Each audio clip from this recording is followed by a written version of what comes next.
nikijitahidi kuyafanya mapenzi yaliyo yake, na ili tuwe wa kuishi na yeye milele na milele baada ya kuondoka duniani hii ama dunia hii. Amen. Maana kuna mahali pengine ambapo tunaenda. Amen. Asubuhi ya leo nasikia tu kunyenyekea mbele za Bwana kwa sababu pia ya kupata neema na kibali ya kusimama katika madhabahu haya, na ili ya kwamba nikayanene mapenzi ya Bwana. Sijachukua kuwa kawaida, maana madhabahu haya yana mwenyewe, lakini nasikia tu kunyenyekea mbele za Bwana nikiojua ya kwamba yeye ambaye amefanya ako na mawazo mazuri na maisha yetu na pia na maisha yangu. Bwana apewe sifa. Kwa hivyo nashukuru mchungaji wetu kwa kunipa kibali hii na ili ya kwamba nikanene na wewe ama niweze kulileta neno la Bwana, kuweza kunena pamoja nawe kile ambacho Bwana ameweka ndani ya moyo wangu. Kwa majina yangu naitwa Jacob Mutai. Zaidi ya mambo yote nimeokoka na Kristo ni Bwana. Bwana atukuzwe. Bwana apewe sifa.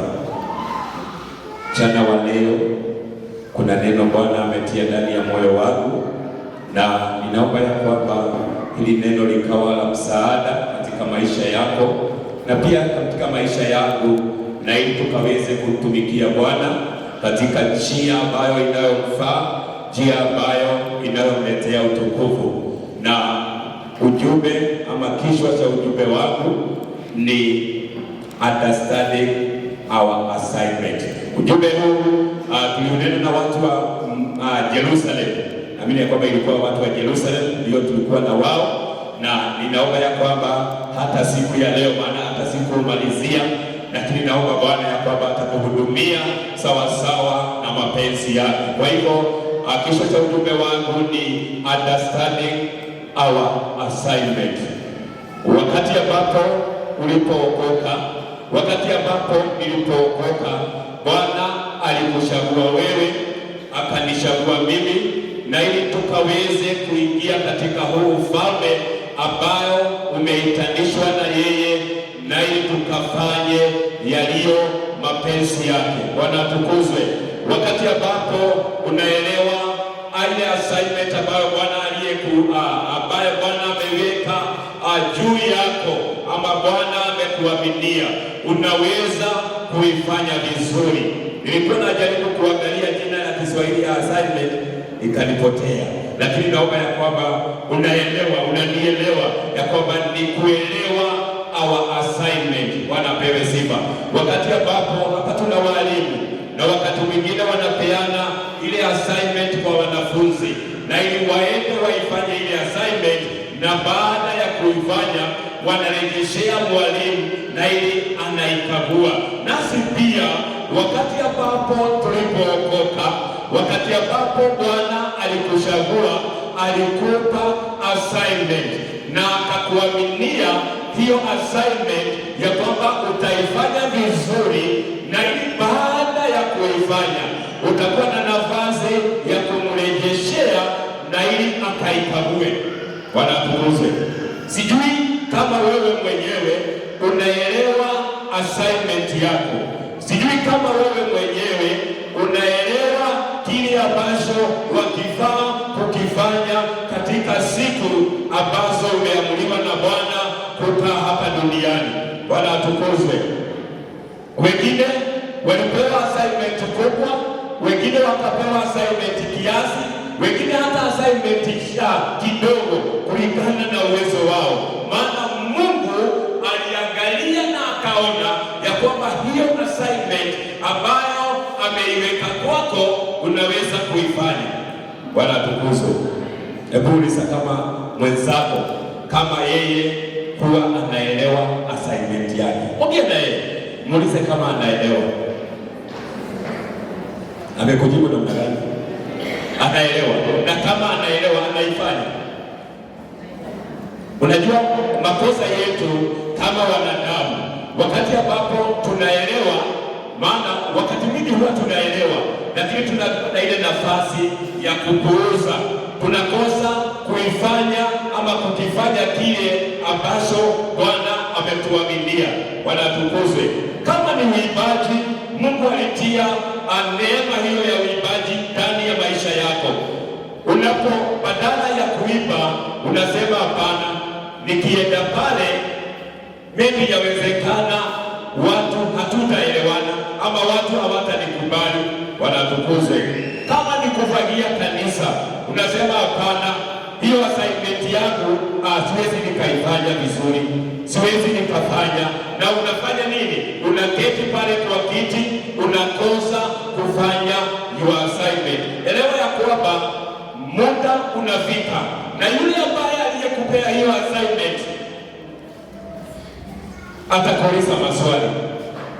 Ole wako wewe haujaifanya. Bwana atusaidie.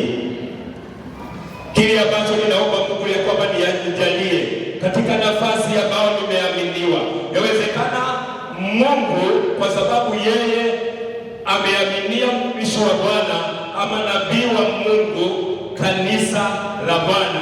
Bwana atukuzwe. Kwa hivyo kile ambacho Mungu anataka kifanyike katika maisha yako, wakati mwingi huwa anatumia yule nabii ambaye amemwaminia. Bwana atukuzwe. Kwa hivyo wakati mwingine mchungaji anakufikia na anakuambia, naona unaweza fanya hivi na hivi, na wewe inawezekana wakati mwingine unakumbatia na wakati mwingine unarusha mikono. Wanapewe sifa.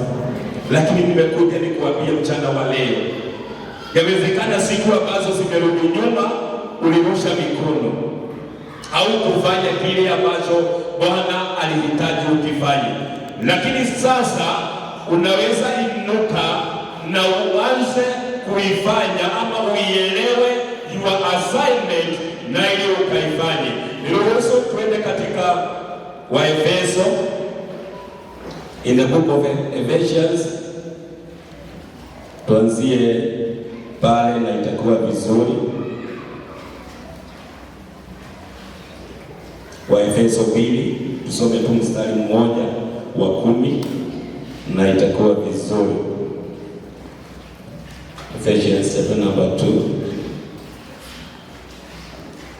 mstari wa 10, maandiko inasema hivi: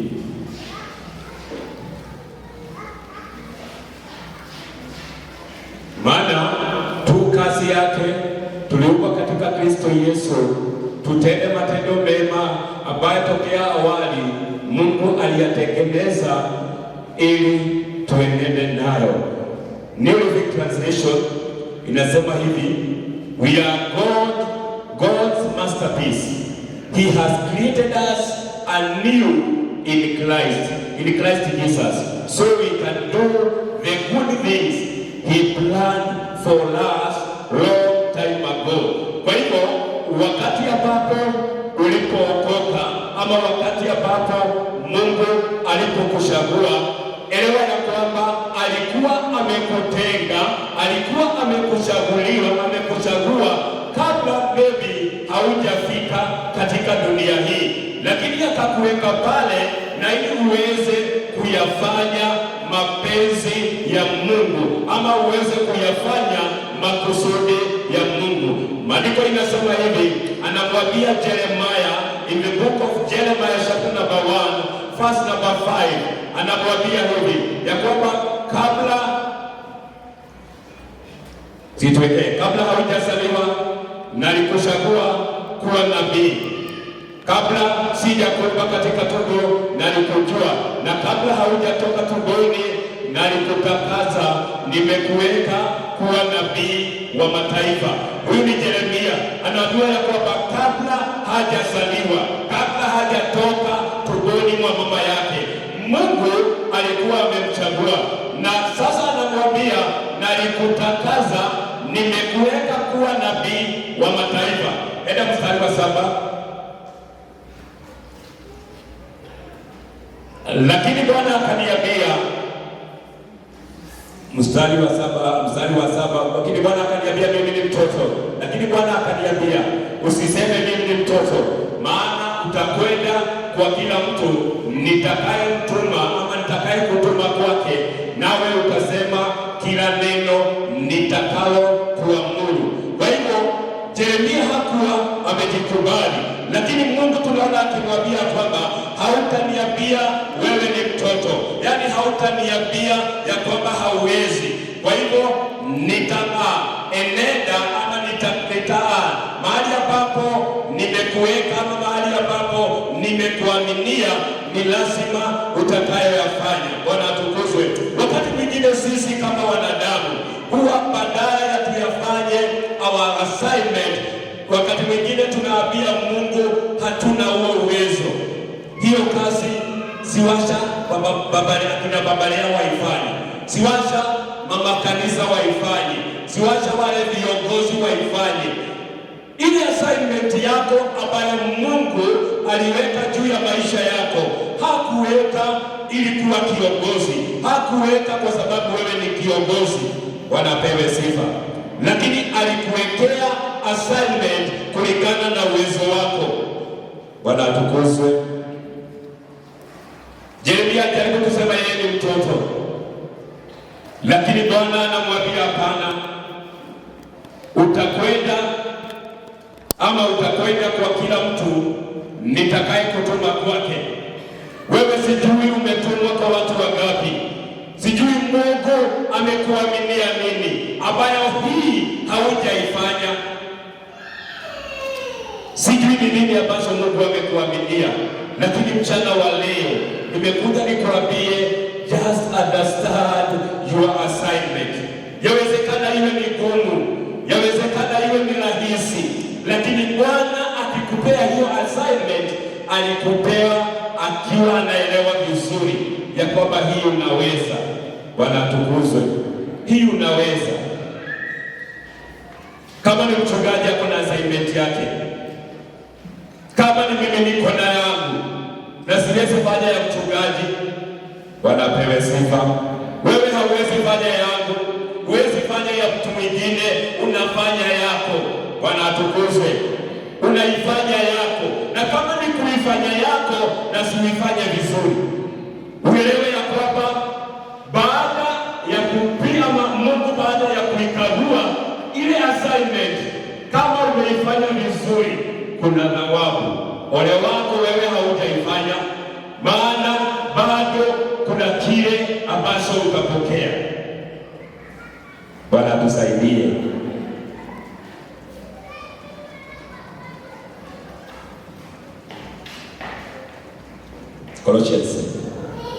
Wakolosai 3, tusome mistari mitatu pale.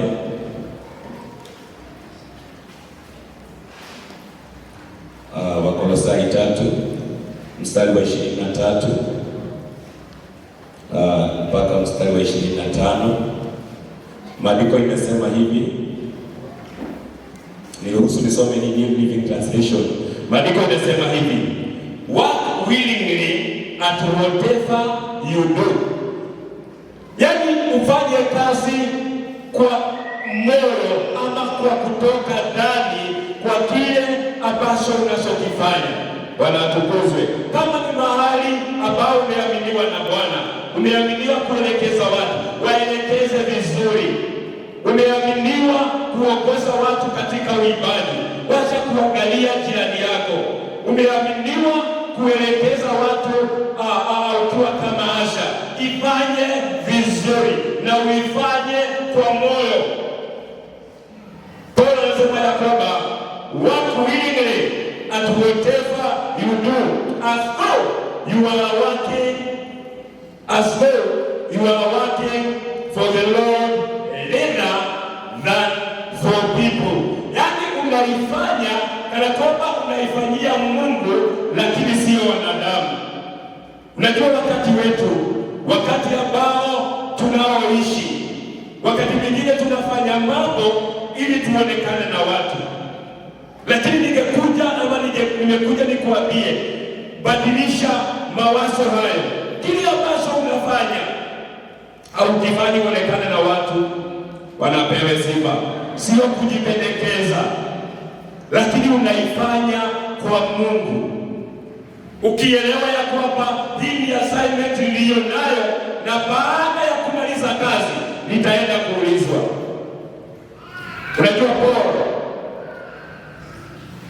anapoongea na Timotheo mwana wake wa kiroho, in the book of 2 Timothy chapter number 2 verse number 3, anamwambia ya kwamba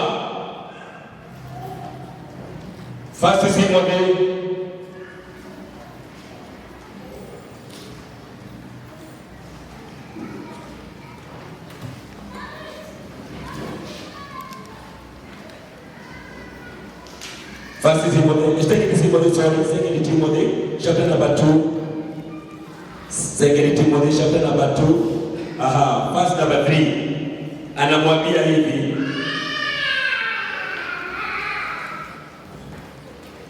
verse number 3 anamwambia, ushiriki taabu pamoja nami kama askari mwema wa Kristo Yesu.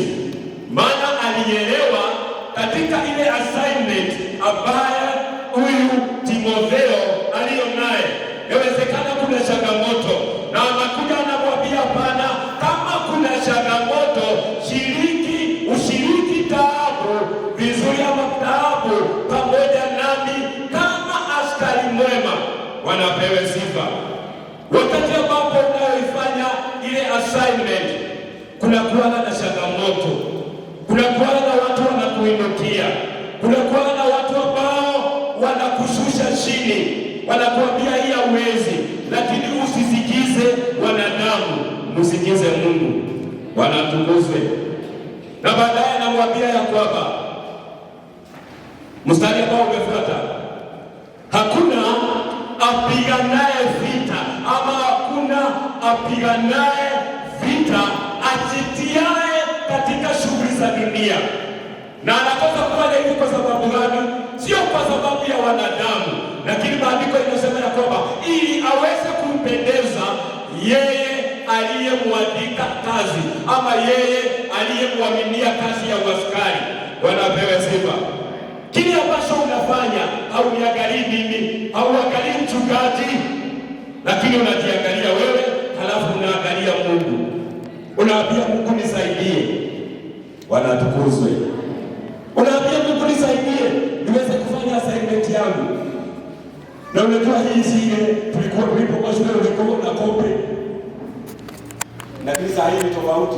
Sijui saa hii ni tofauti, maana wakati wewe hata ukekope ile anza una kope ya mwingine, lakini maana wale unajua at the end of the day itaenda kwa mwalimu ili apese akakagua, na unahakikisha kwamba hamfuatani.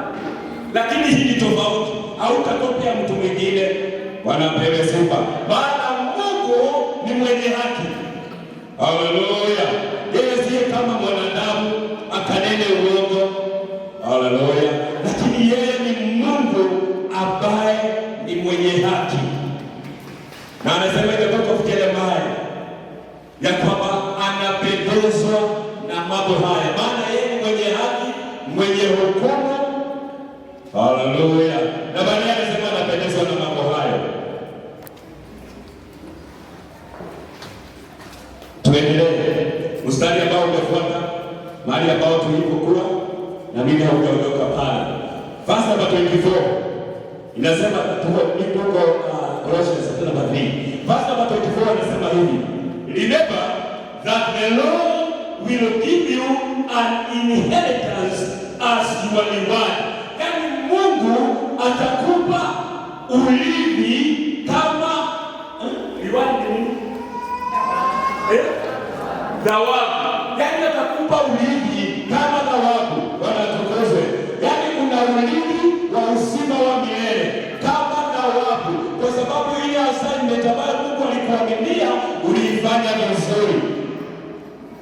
Maandiko yanasema ya kwamba remember, yani kumbuka, unapofanya hii assignment, just remember ya kwamba hii assignment unafanya, kumbe kuna thawabu kwa Mungu.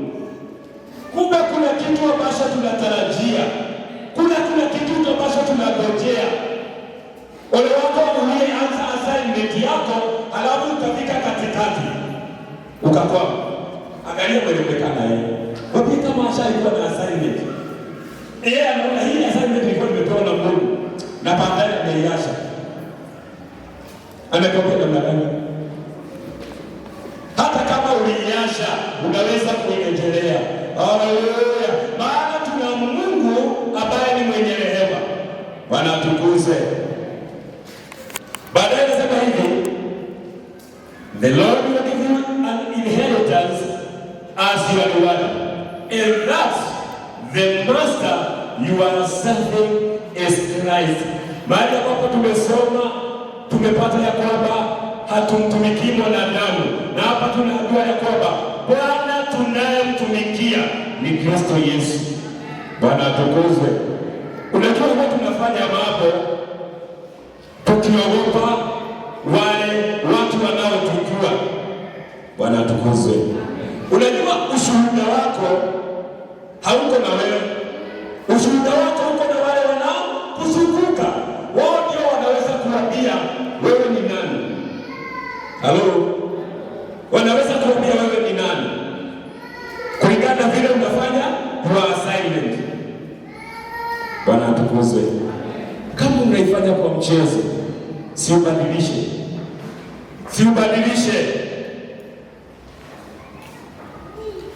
Bwana pewe sifa. Mstari wa mwisho nasema, but if you do what is well, you will be paid back for the Lord you have done, for God has no favorites. Kuna Mungu hana upendeleo, atakulipa kulingana na ile kazi ambayo umeifanya. Bwana apewe sifa. Atakulipa kulingana na ile kazi uliyofanya. Yawezekana ulikosa kufanya kazi yako, ukaangalia mchungaji anaifanya vizuri yake. Bwana apewe sifa.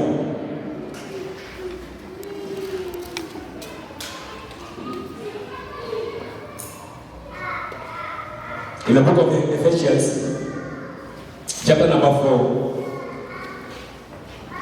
mistari mitatu pale.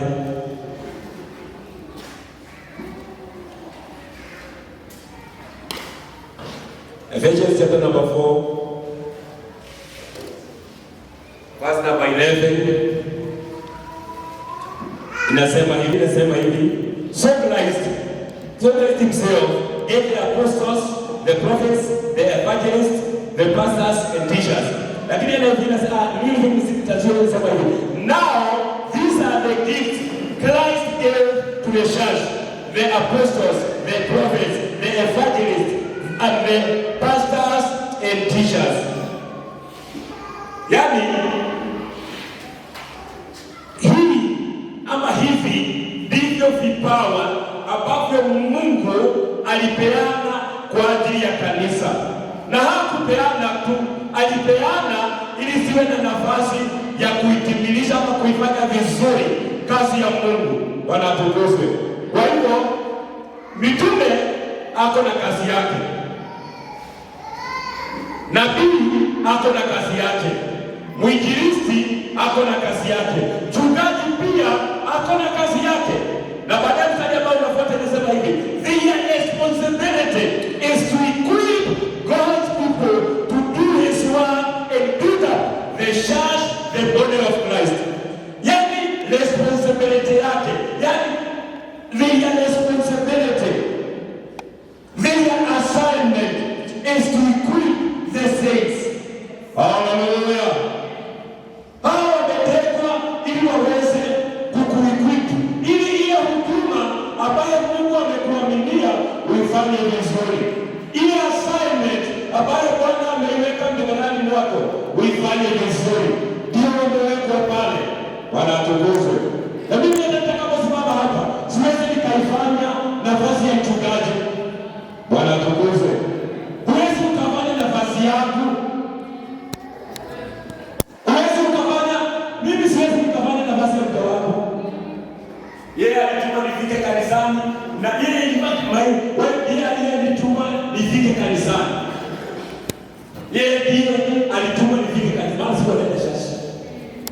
lakini kupitia yeye nikafika kanisani na nikaokoka. Na siku jaribu niliokoka. Amen. Bwana atukuzwe. Na hata kama alituma niokoka ama alituma nifike kanisani, hawezi akafanya assignment yangu. Siwezi nikafanya yake. Kila mtu ako na ile ameaminiwa. Bwana atukuzwe. Siwifanye vizuri ili ambayo Bwana amekuaminia. Haleluya. Ifanye vizuri ile Bwana amekuaminia.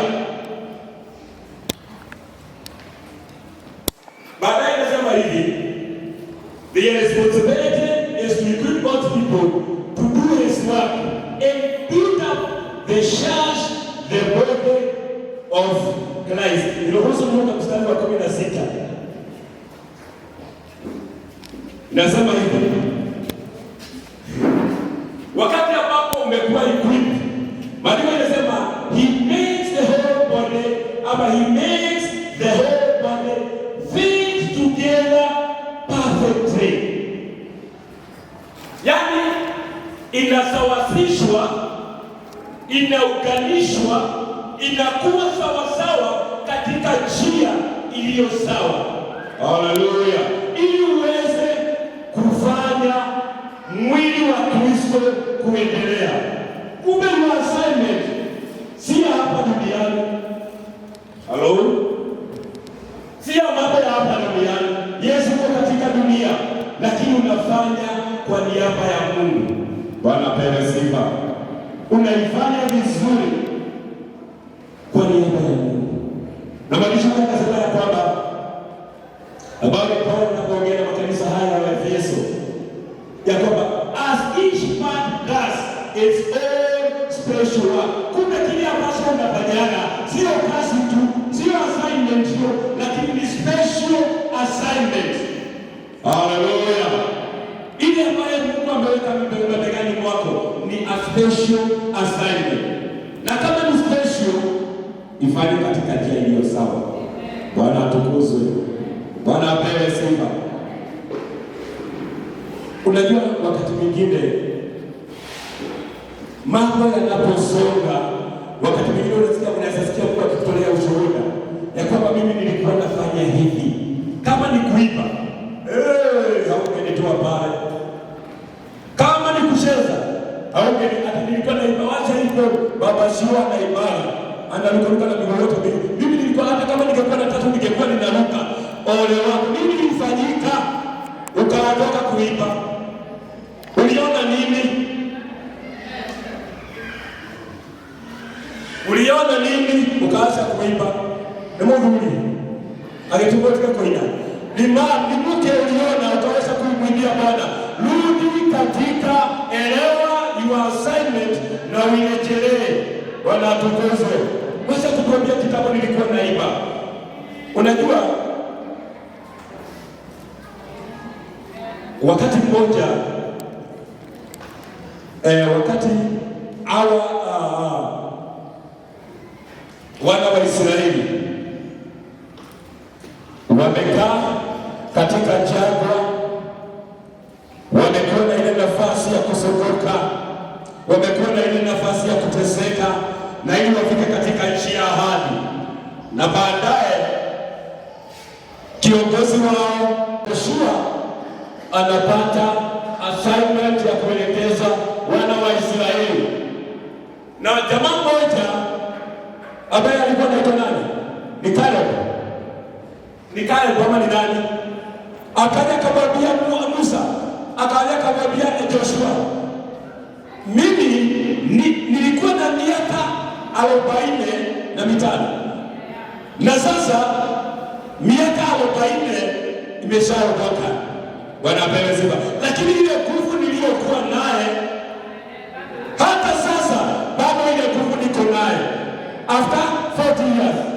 Wengine hatujafika hata 40 years. Lakini wasema mimi nilishoka. Mwili wako ndio kile kaadile. Wewe washa mchezo. Mungu alikubariki na huo mwili ili mwingine akiona ukiimba, anatamani hata yeye kuimba. Bwana apewe sifa. Bwana apewe sifa. understand your assignment and do it well. Hallelujah. Na ufanye vizuri. Hallelujah.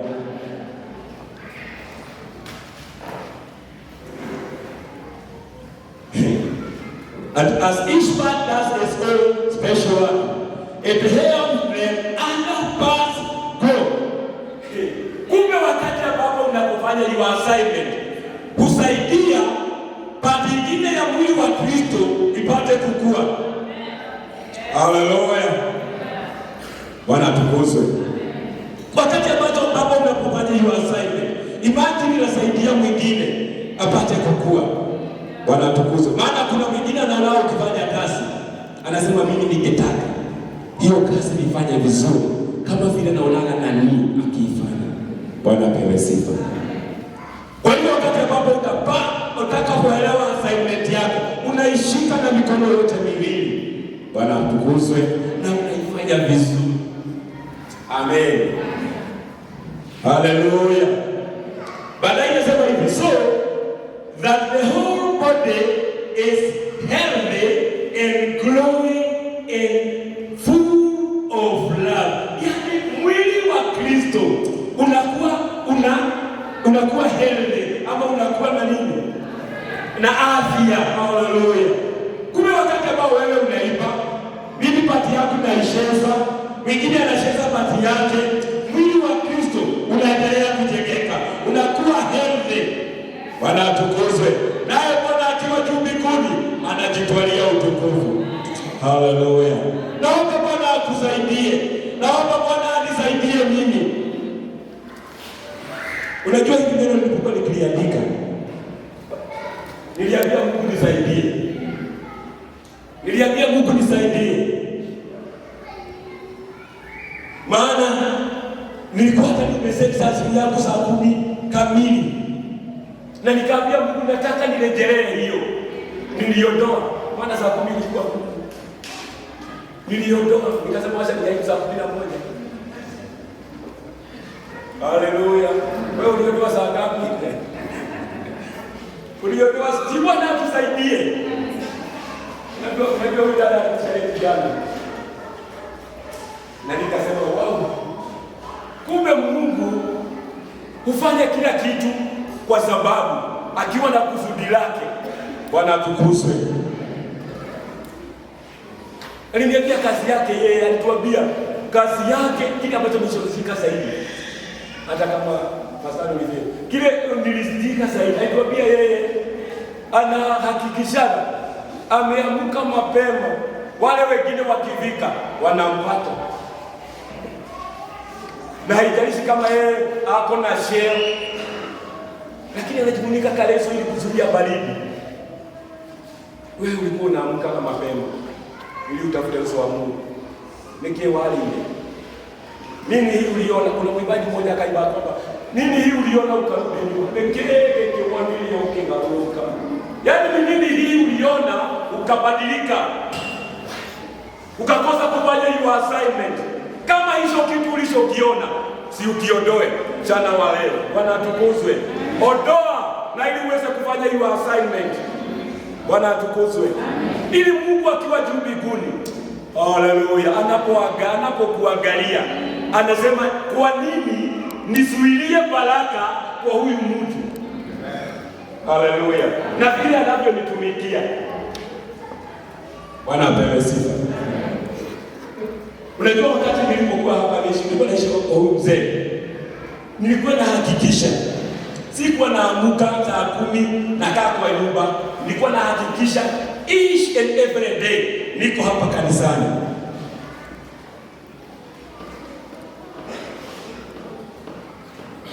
Nikajiuliza hata mimi, yaani ni nini ambacho nilichokifanya? Nikimila ndonile, nikiingalula.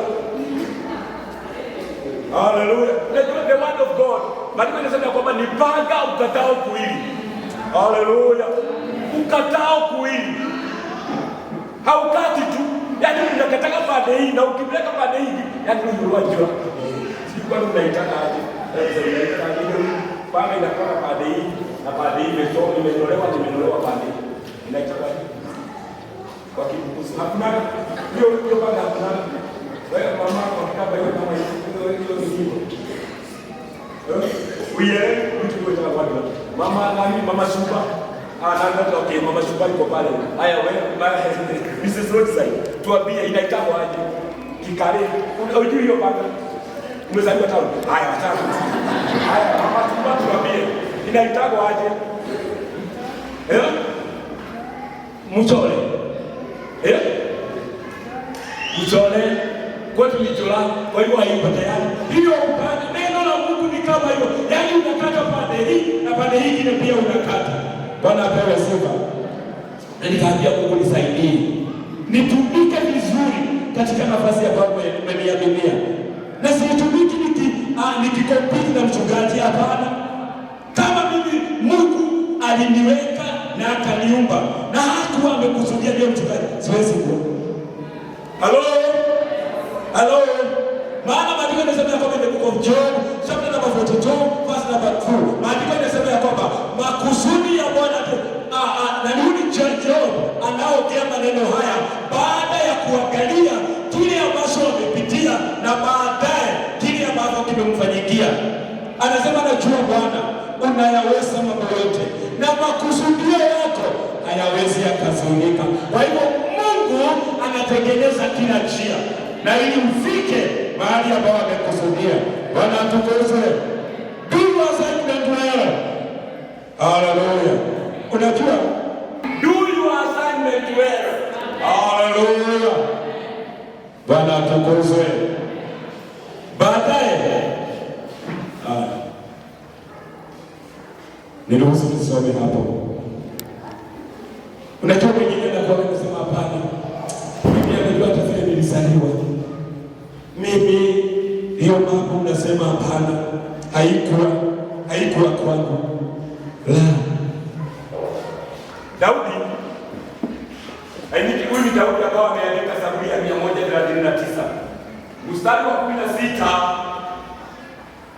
anasema nini?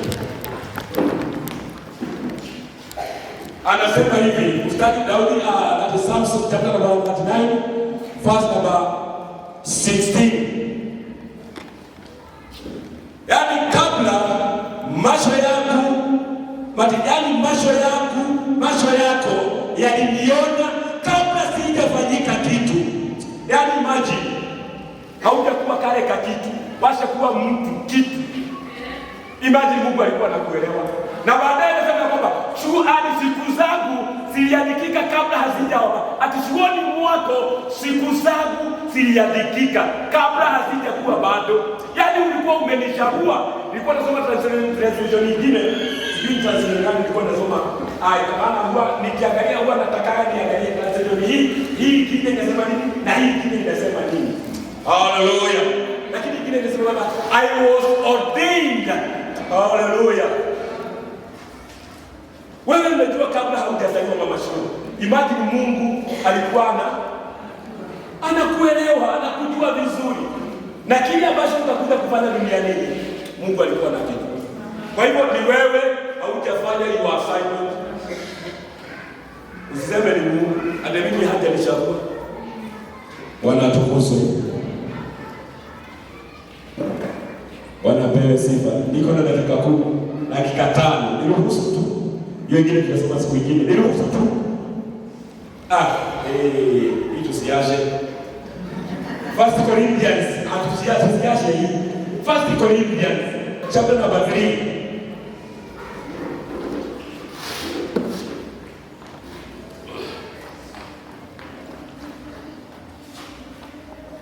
First chapter number 3 from verse number 9. Ndaenda bio. Maandiko yanasema hivi. For we are all God's workers and you are God's field. Yaani sisi ni wafanyikazi pamoja na Mungu. Na sisi tu field ni nini? Ni kiwanja. Ni Mungu utaamua. Yaani sisi tu shamba la Bwana. Imagine. Wakati ambao unajua shamba, mwenye shamba anaweza ingia wakati wowote. Afune kile anataka kufuna. Na kama haizai vizuri anaondoa. anafanya ile inaitwa nini? Ile una fundi ana fundi.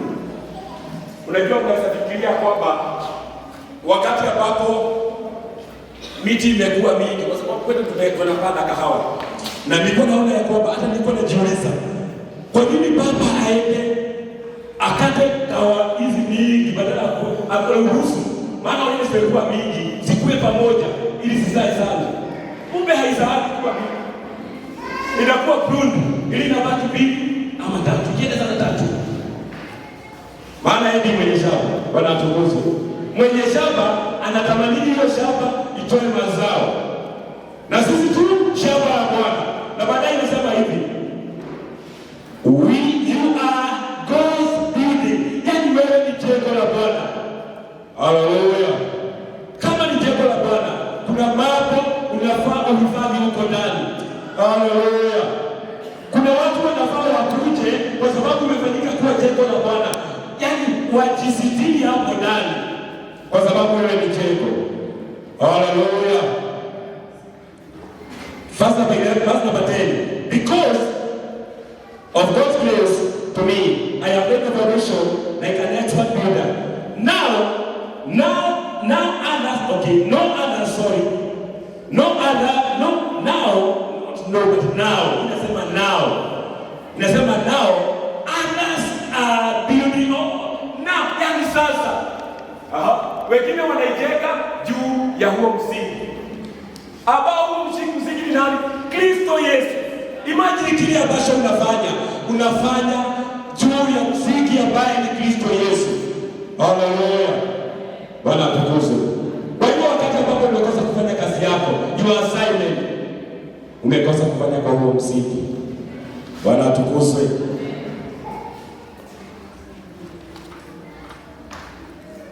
So now, others are building on it, but whoever is building on this foundation must be very careful. Kumbe tunafaa tuwe waangalifu. Wakati ambapo tunafanya our assignment, yatufaa tuwe waangalifu. Ili tusifanye tu assignment, tufanye tumalize. Bwana atukuzwe. Tusifanye tu tumalize. Lakini tunakuwa waangalifu. Tukijua hii assignment hii ndio tunaifanya, kuna mtu ataipitia. Bwana apewe sifa. Unajua, hatukusani kufanya mambo mengine kwa sababu tunaogopa wanadamu, kwa sababu tunaogopa bibi mchungaji, kwa sababu tunaogopa wake zetu. Hapana. Mambo mengine tunafanyanga kwa sababu tunaogopa yeye ambaye aliyetupea our assignment. Haleluya. Bwana atukuzwe. Na tunajitahidi sana. Maana hii dunia ya uovu. Bwana inuliwe.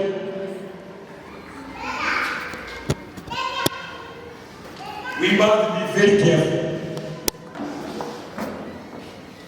Na baadaye nasema hivi, for no one can lay any foundation other than the one or what we already have, Jesus Christ.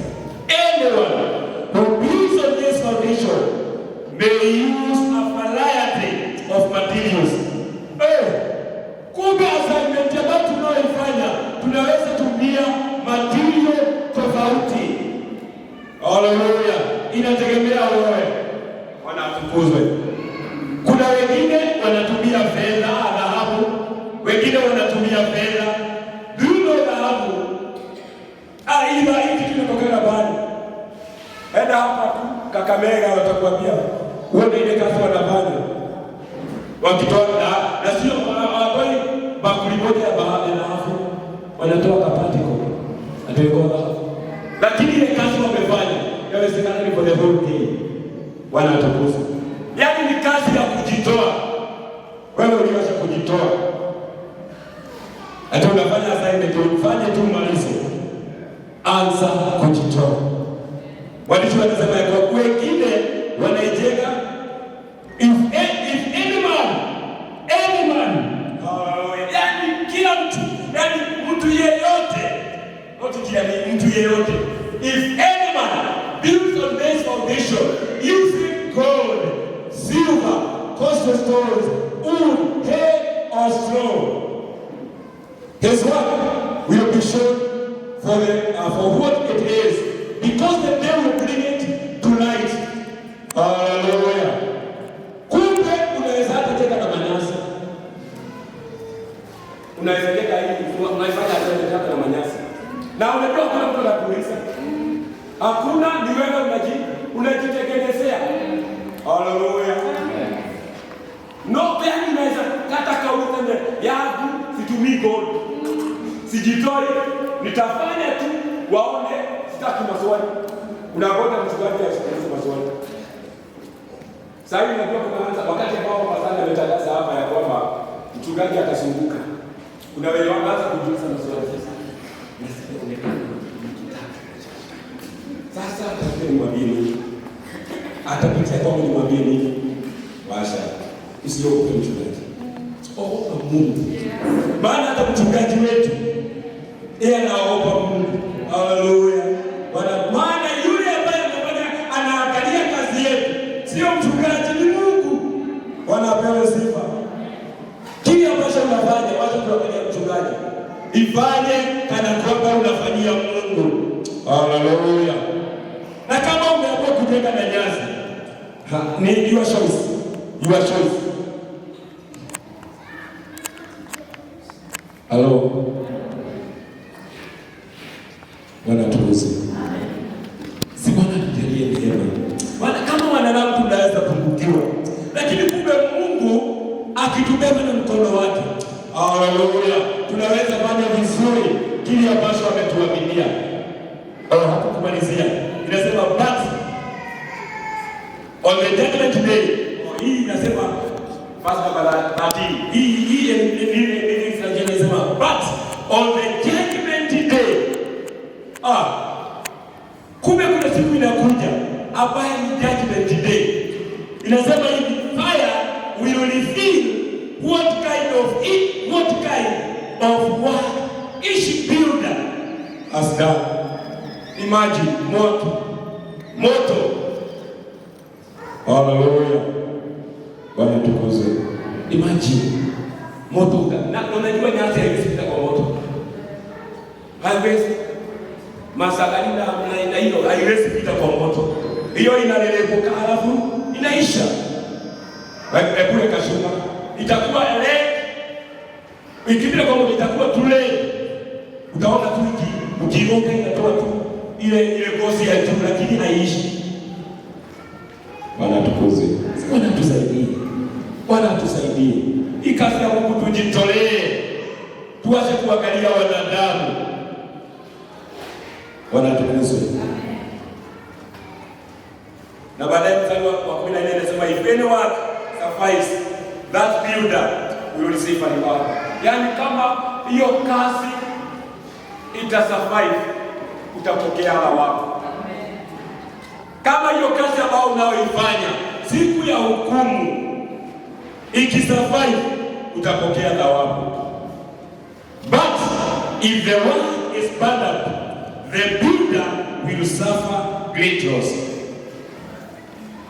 Now, the builder will suffer great loss. The builder will be saved, but like someone barely escaping through a wall of flames. Yani ataokolewa, lakini kama mtu ameokolewa kwa moto, uzima wa milele utaupata kwa sababu umemtoa Kristo.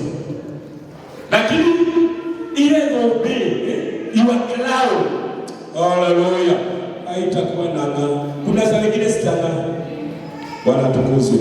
Si Bwana akujalie neema. Bwana akusaidie na anisaidie ili tuweze kufanya our assignment vizuri. Masaa yangu imeisha. Sikukusomea points alafu utaandike mwenyewe.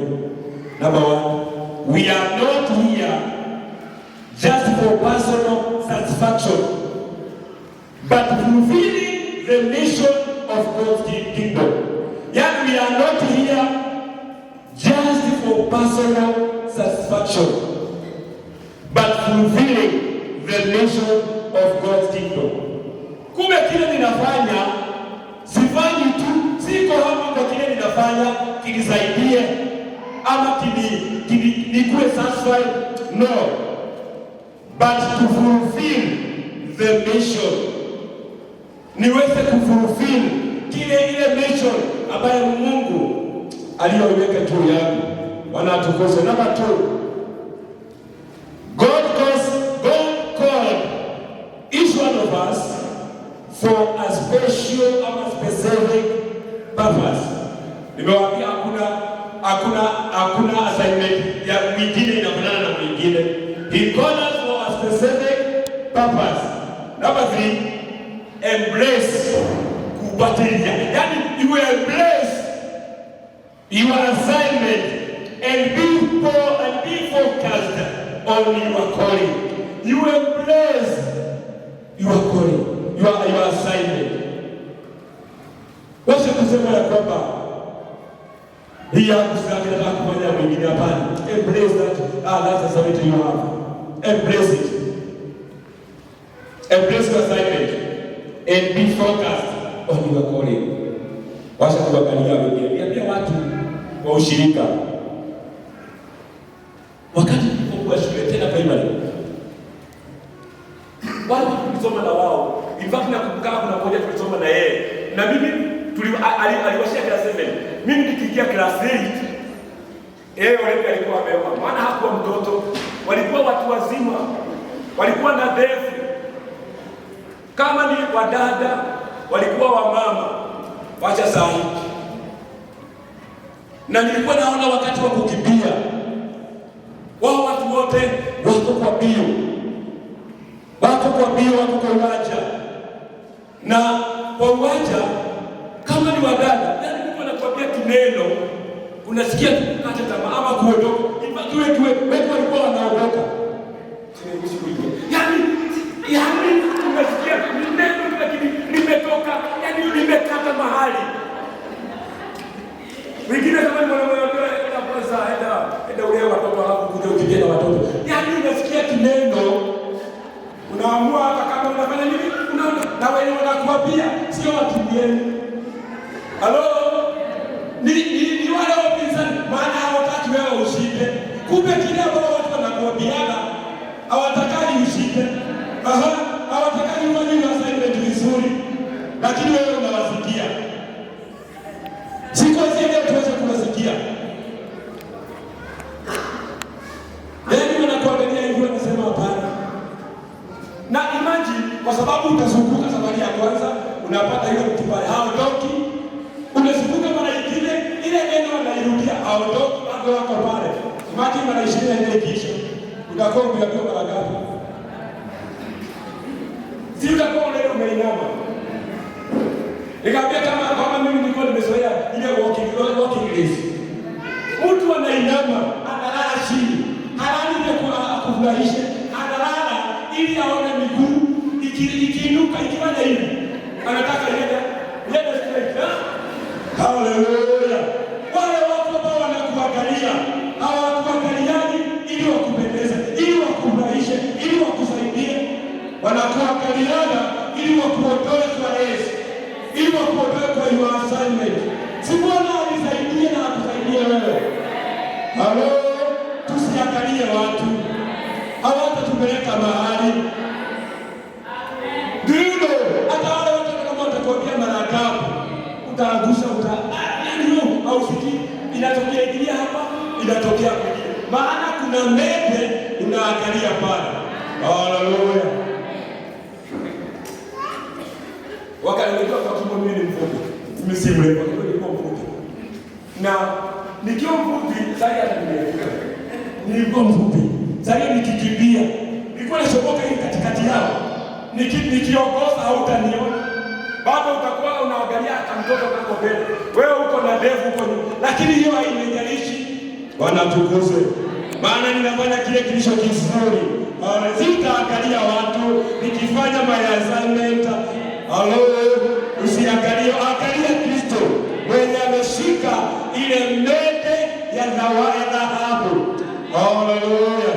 Imagine anakuvika ile crown na baadaye anakupa uzima wa milele. Usiinuke kwa miguu yako. Ombea Mungu akusaidie. Hallelujah. Pointi ya mwisho nataka kusomea kama umesimama. Inuka tu kwa miguu yako. Kuna pointi ya mwisho.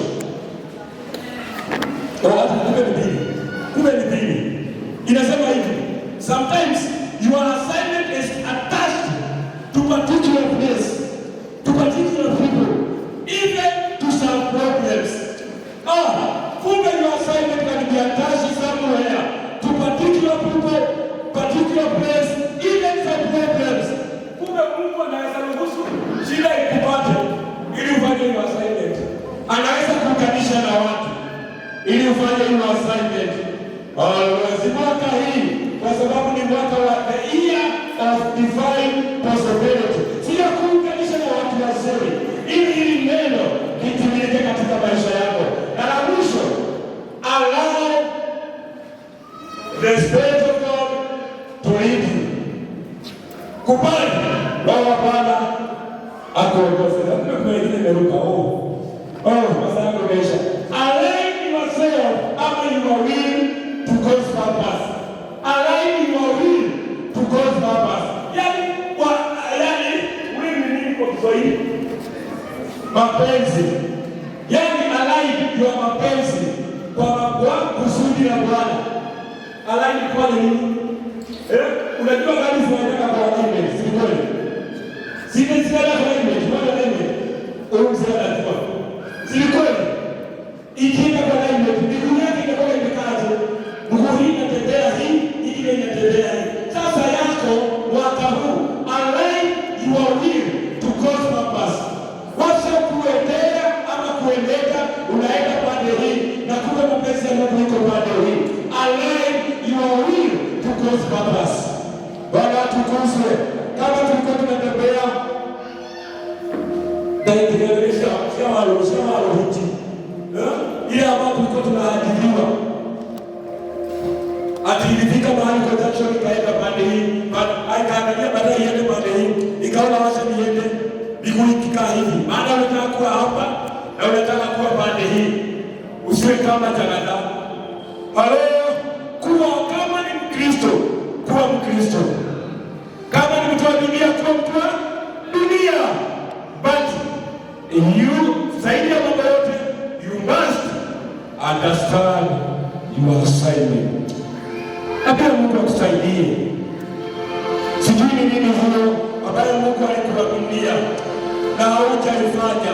Sijui nini hiyo ambayo Mungu aliniaminia lakini sitaifanya. Apia Mungu akusaidie. Apia kushike na mkono wako. Kama kuna assignment aliyoiweka juu ya maisha yako na kabisa haujaifanya, apia akusaidie na ili kuja sheria na kuifanya vizuri. Apia kushike nose, maana pasina wewe hatutaweza, pasina nguvu zake hatutaweza. Lakini wakati ambapo umetushika wewe na kusudi yake yanatendeka. Asante Mtakatifu Mungu. Naomba Bwana unisaidie. Inawezekana kuna wakati ulifika Bwana nikakosa kufanya assignment yangu. Naomba unisaidie. Naomba Bwana unishike na mkono wako na uniongoze niweze kufanya assignment vizuri katika jina la Yesu. Asante Bwana. Asante Bwana wetu. Baba wetu na Mungu wetu wa mbinguni, tunakuheshimu, tunakuinua mchana wa leo. Umenena na mioyo yetu ya kwamba Bwana kuna assignment uliyoiweka kwetu. Naombea utakatifu wako Bwana ya kwamba utawajalia neema na ili waielewe your assignment God na waweze kuifanya. Hata nami ukanisaidie na ili assignment nikaielewe na nikaifanya vizuri. Pokea sifa Baba, maana wewe ni mwaminifu. Asante kwa uzuri wako katika jina la Yesu. We give you the praise, we give you all the praise of God. Maana wewe ni mwema katika jina la Yesu. Baba wetu na Mungu wetu wa mbinguni, pokea sifa na wewe unaweza. Asante kwa sababu ya neema ambayo umeashiria kwetu. Bwana tusaidie kulizingatia na ili kama msaada katika siku ambazo umetuandalia hapa duniani. Nazo sifa utukufu na heshima zikurudie. Asante kwa uaminifu wako katika jina la Kristo Yesu aliye Bwana wetu. Tumeomba pamoja na kushukuru.